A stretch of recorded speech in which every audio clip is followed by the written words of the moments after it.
Hi, Sister Irene. How are you doing, sister? I know it's a special day today of your life because it's your birthday, right?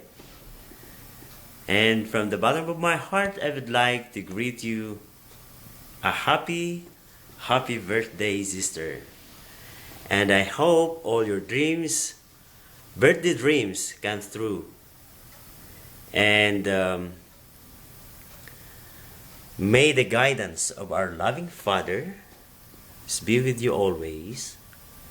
More blessings and more good health to you.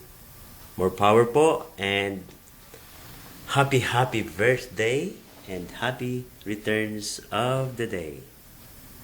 I would like to share you a short message for you.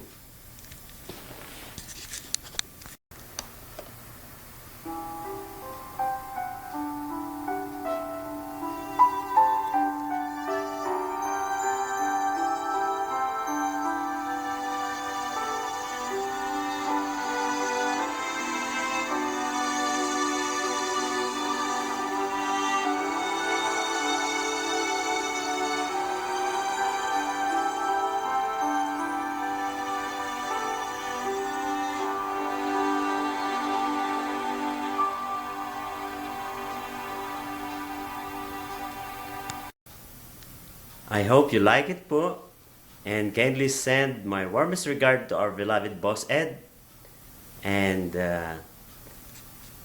Ate Josa, James, and to all CSD staff and all our friends out there at NEU. May God bless you po. Have a nice day.